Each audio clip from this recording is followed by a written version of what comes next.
All of the women in my family die at age 27. I turned 28 in 2 hours and 32 minutes. My dad always wanted a son. He got 3 daughters instead. He hated us all, but he hated me most because I was the last child my mother had before she died. He tried to beat the hatred of my own gender into me. I grew up a tomboy, a constant reminder of what he never got to have. My mother died at 27 when I was only 4. The coroner said natural causes, a heart complication, but my dad blamed the family curse. Every woman in her family dies at 27. He'd slur between belches. I think the real curse was that my mom died and not him. When my twin sisters died just months before their 28th birthday, I knew it wasn't a coincidence. Moira was murdered on a jog. Joy took her own life days later. I was the one who found her hanging in her apartment. She'd been there all night. It's hard to live when you know you have an expiration date. My birthdays became about worry and funeral caskets, not cake. 27 was unimaginable. I closed my blinds, drank vodka, and waited. This is it, I thought, the last year of my life.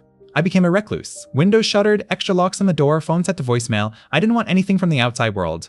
I stocked up on preserved food, even stuffed a towel under the door. I was terrified of anthrax letters, of anything getting through. My dad disowned me when I came out as a lesbian. I severed contact and moved away. I had no one left. The night before my 27th birthday, the phone call started. Blocked number, at least once a day for the entire year.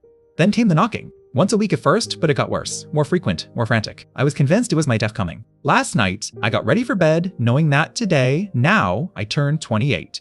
My time had run out. I searched for comfort in a bottle, fell into a restless sleep. One eye always open. That's why I woke instantly when my bedroom door creaked open before dawn. I shot up in bed, heart racing. 2 dark figures stood behind the half-open door, unmoving, like statues. I flipped the lamp on and reached for the knife I duct-taped under the table. My 27th birthday gift to myself. When the light flooded the room, I knew the blade was useless. My intruders weren't assassins.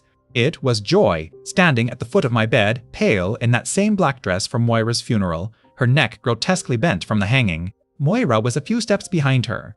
Her face was barely there, blasted away by the shooter's bullet, but I recognized her dress. They didn't speak, they just stared. I realized then the curse wasn't death. It was them. They came for me at 28. I screamed and backed against the headboard, but they didn't move closer, they just watched.